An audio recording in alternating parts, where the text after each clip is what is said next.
Ouais, ben salut à tous. Bah, je fais ce petit tuto un peu spécial parce qu'on a dépassé 500 abonnés sur la chaîne, donc ça fait plaisir. Et donc bah voilà, je vous fais un petit tuto. Vous allez voir, ça va être tranquille. Je vous montre ce qu'on va faire. Donc c'est ça, cet anime là. C'est une boule, vous voyez, qui avance. Vu que l'objectif des 500 abonnés s'est passé, voilà, bon bah on le détruit, on passe à autre chose, en gros. Euh, bon, l'intérêt, c'est pas tellement la dynamique, tout ça. Je pense que tout le monde connaît, mais bon, même s'il y en a peut-être qui débutent et qui connaissent pas, bon, bah comme ça vous verrez. Mais le truc qui est sympa que vous allez voir, c'est bah, comment convertir un texte, enfin ou n'importe quel objet. Là on fait un texte, mais ça peut être une statue, ça peut être tout ce que vous voulez, n'importe quel objet, en voxel en fait, en plein de petits cubes. Donc c'est ça, moi je trouve qui est sympa, qui va être sympa à apprendre. Donc bah, on commence. On va faire bah là je vais faire un texte, mot graphe, mot texte. Je vais mettre 500. Je vais changer la police.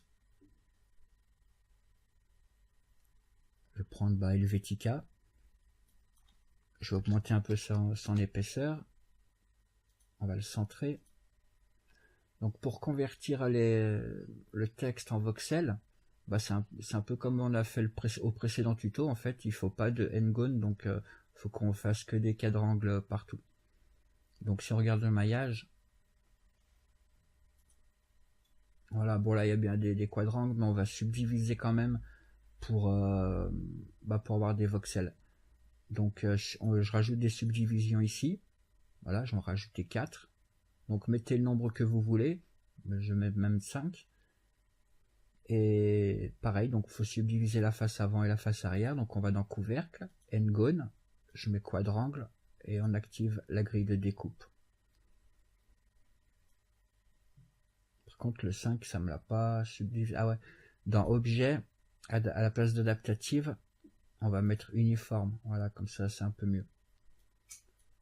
On va dans couvercle et on va cocher créer objet unique. Comme ça tout est soudé, c'est bon, les faces elles sont bien soudées.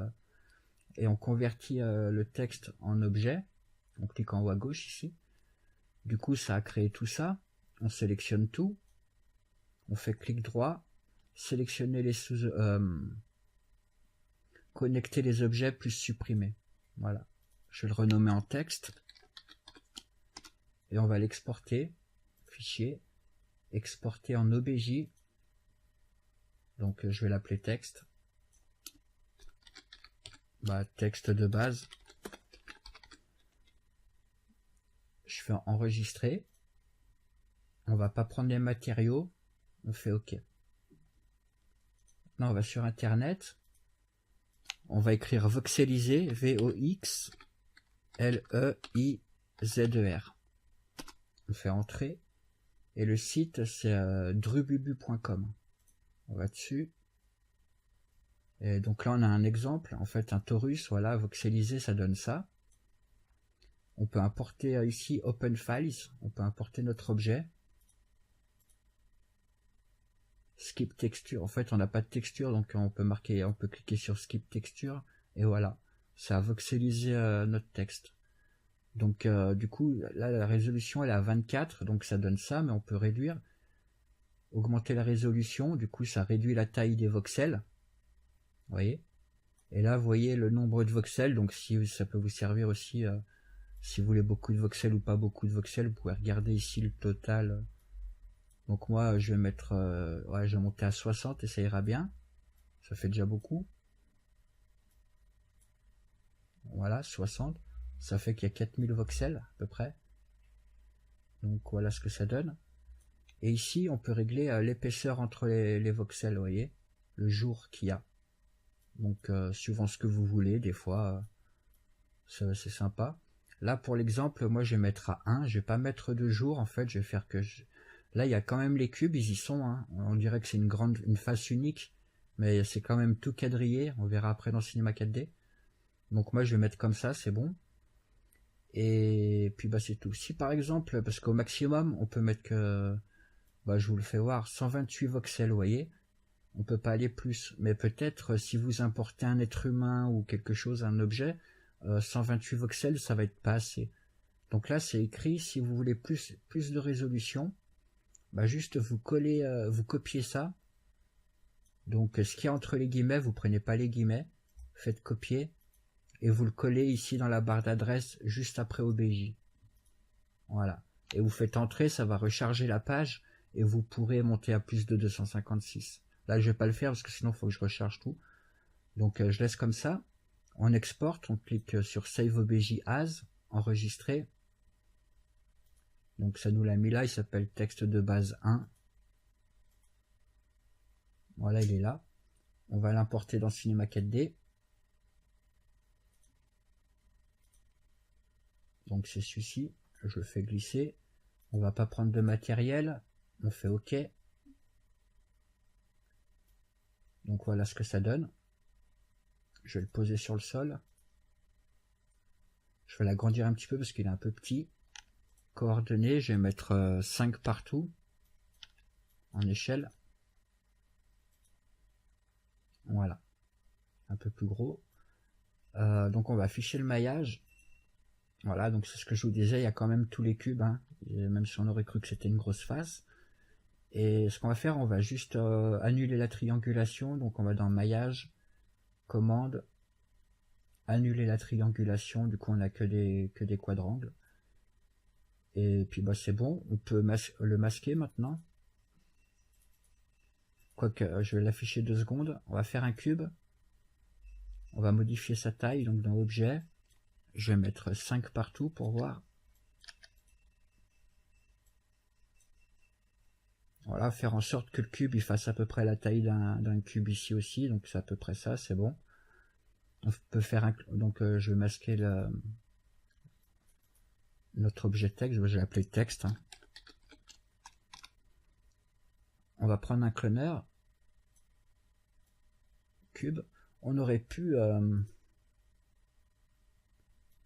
ici mettre par exemple un espacement entre les voxels comme ça et exporter cet objet et puis faire la dynamique avec ça directement dans Cinema 4D.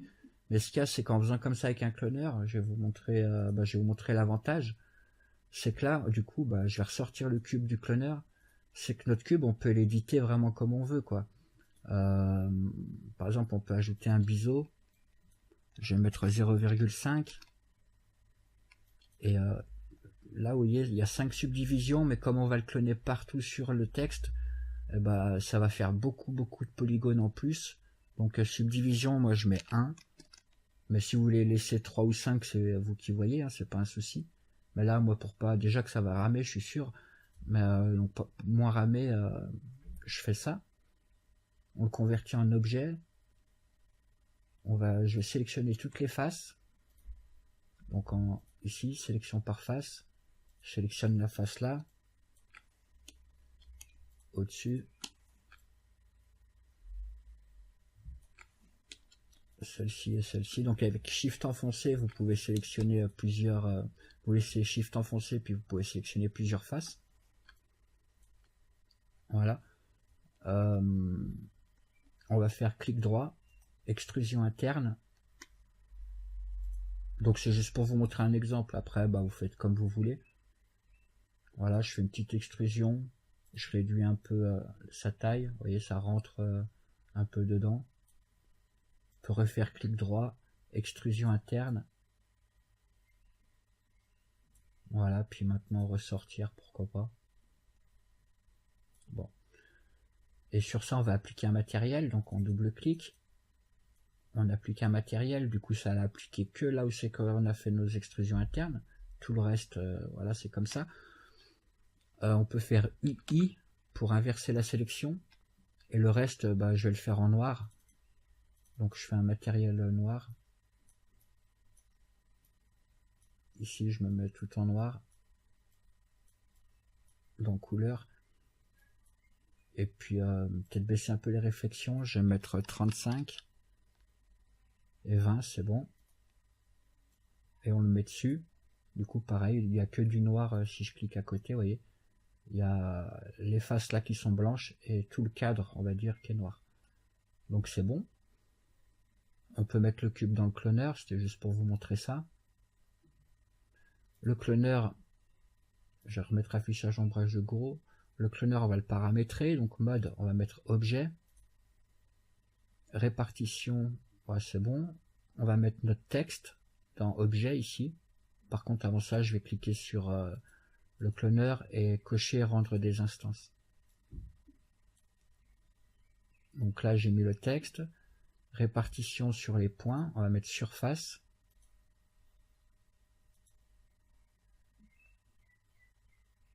Donc voilà ce qu'on a. Normalement, pas surface, centre polygonal, pardon. Voilà. Donc ça donne ça. Donc en fait, là, on voit que notre cube, nos cubes, ils sont trop gros. Le cube qu'on a fait, il est trop gros. Il y a tout qui se croise, en fait. On voit pas le jour, si vous voulez, entre les... Donc on prend le cube, outil de mise à l'échelle, et on réduit comme ça. Ah non, mais je vais faire CTRL-Z. En mode objet, hein. Et on réduit un petit peu, vous cliquez dans le vide et vous diminuez la taille du cube. Voilà, jusqu'à avoir un peu de jour. Moi je vais mettre comme ça, c'est bon. On va regarder d'un peu plus près.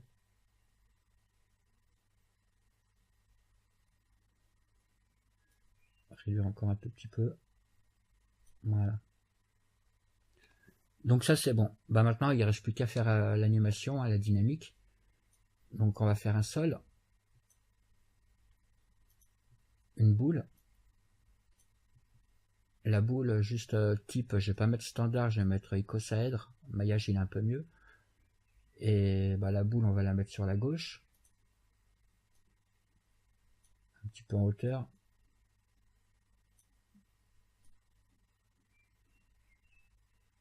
Voilà. Donc sur la sphère, on va faire clic droit, simulation, corps rigide. Sur le sol, clic droit, simulation, corps de collision. Et sur le cloner, clic droit, simulation, corps rigide. On va aller dans collision, donc vous cliquez sur le tag du cloner, collision, appliquer la propriété au sous-objet, élément individuel, on met tout. Et dans dynamique, déclencher, on va mettre sur collision. Et pour la sphère, bah c'est bon, on laisse comme ça, on regarde. Normalement, la sphère, elle devrait tomber toute droite. Voilà. Et donc, nous, ce qu'on veut, c'est que la sphère, elle aille vers la droite. Donc, on regarde, l'axe rouge, c'est l'axe des X. Donc, on veut qu'elle aille en X positif. On clique sur le tag de la sphère, dans dynamique, vélocité initiale. Donc, c'est X, Y et Z. Nous, on veut que ce soit en X. Je mets 100. Donc si vous mettez moins 100, la boule elle partirait vers la gauche, et donc en positif vers la droite c'est 100.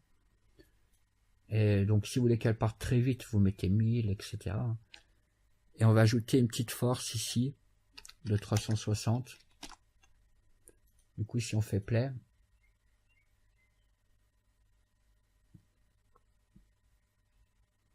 voilà ce que ça donne. Donc c'est bon, on a bien l'animation comme on veut. Je vais vous montrer maintenant que on va mettre le matériel sur la sphère. Je double-clique, créer un nouveau matériau. Je le mets sur la sphère. On va l'éditer. Donc pour faire un chrome, on enlève la couleur. Réflexion, on va supprimer la spécularité qui est par défaut. On fait ajouter, GGX. Et bon, bah déjà, vous voyez, ça fait un chrome. Fresnel, 1 mètre conducteur. Et donc c'est tout. Par contre, si on fait un aperçu, vous voyez, on voit pas bien les réflexions. En fait, il y a juste le sol et vite fait les cubes qui se reflètent, mais c'est pas terrible. Du coup, quand vous faites des réflexions, surtout du chrome, tout ça, il faut un environnement, quelque chose à refléter dedans. Donc moi, je vais utiliser Grayscale Gorilla, le plugin HDRI Studio. Je vais pas mettre de sol, donc je vais désactiver ça. Je vais ouvrir choisir un HDR. Voilà. Et du coup, là, si on regarde, vous voyez, la sphère, les réflexions, elles sont beaucoup mieux. Quand on voit au moins, il y a quelque chose qui se reflète au-dessus. Donc, c'est juste pour ça. On va faire le matériel pour tout ce qui est blanc là sur les cubes. Alors c'est des couleurs au hasard. On va cliquer. Couleur. Dans texture, on clique sur la flèche, effet, et on choisit variation. On clique sur le carré blanc. Donc là, ça fait des couleurs au hasard. Donc si vous voulez ça, c'est bon. Moi, je vais changer. Dans dégradé, justement, on peut choisir nos couleurs. On clique sur la flèche. Charger un pré-réglage. Je vais prendre celui-ci. Voilà, il y a toutes les couleurs de l'arc-en-ciel. Mais ce qu'il y a, c'est que moi, je veux pas qu'il y ait de vert clair. Vous voyez, comme ici, entre le jaune et le vert, il y a un vert un peu pâle, tout ça. Moi, je veux que ce soit ou bleu, ou violet, ou rouge. Donc, on fait à la place d'interpolation, on va pas mettre cubique. On met 100. Du coup, maintenant, c'est des couleurs fixes. C'est ou bleu, ou violet, ou rose. Donc, c'est bon. Contre le dernier bleu, vous voyez, il n'y est pas. On fait clic droit, distribuer les nœuds. Voilà. Donc, on regarde là-haut. Du coup, ça n'a rien changé. Hein. On va dans fusion du dégradé. On peut mettre 100%. Et mode de dégradé. Mode de couleur aléatoire. Non, mode de dégradé. On met remplacer. Et du coup, là, on a bien nos couleurs. Je pense, hein, c'est plus les mêmes qu'avant. C'est bien les couleurs qui sont là. Si je rechange. Normal. Vous voyez, c'est un peu pâle. Du coup, c'est bien ça. Donc, remplacer, puis c'est bon. Par contre, moi, je vois des couleurs qu'on ne doit pas avoir. Couleur aléatoire, peut-être que si je mets à 0. Voilà, il faut mettre couleur aléatoire et 0. Et là, on a vraiment les couleurs qu'on a choisies ici, vous voyez. Donc, c'est bon. Si on regarde. Voilà. Donc, ça donne ça. Donc, après, vous faites les couleurs comme vous voulez. C'est pas un souci. On va ajouter une lampe. Bouger un petit peu. Donc là, j'ai plus les poignées.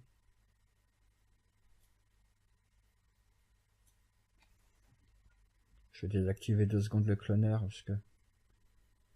Hop.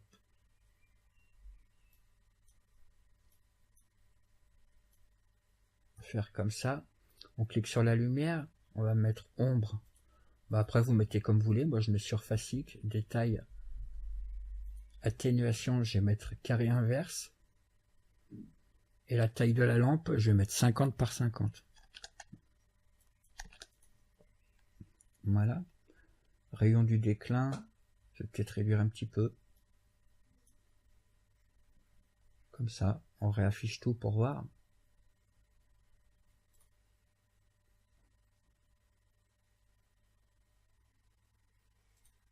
Je joue l'animation.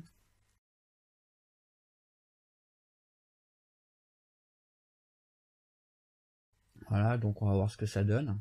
Ok, donc voilà ce que ça donne. Donc voilà, donc c'est bon, c'est plutôt pas mal. Juste j'en profitais pour vous dire, parce qu'en fait, bien souvent, faut pas laisser vos compositions comme ça. À la fin, faut tout le temps fignoler un petit peu dans After Effects ou Photoshop. Mais ici, vous pouvez aller toujours aussi pour avancer le truc, vous pouvez aller dans Filtre, activer les filtres et par exemple augmenter encore la saturation, vous voyez. Si ça vous évite en fait, parce que bien souvent, je sais que les débutants, ils sont là, ça me va pas le rendu, du coup, ils vont changer la couleur du matériel, essayer d'avoir peut-être un matériel plus pâle et tout, alors qu'en fait, il y a juste à, ici, où vous baissez la saturation, voilà. Ou si vous voulez, au contraire, que ce soit plus flashy, vous augmentez tout ça et vous gagnez un temps énorme, quoi, que d'aller retoucher vos matériaux ou retoucher la lumière, tout ça, ici, voilà, vous réglez, c'est encore mieux dans Photoshop ou After Effects, déjà ici, vous avez des bonnes petites options quoi à voir. Voilà. Donc j'espère que ce tuto vous sera utile. Je vous dis à très bientôt pour un nouveau tutoriel. Allez, bye bye.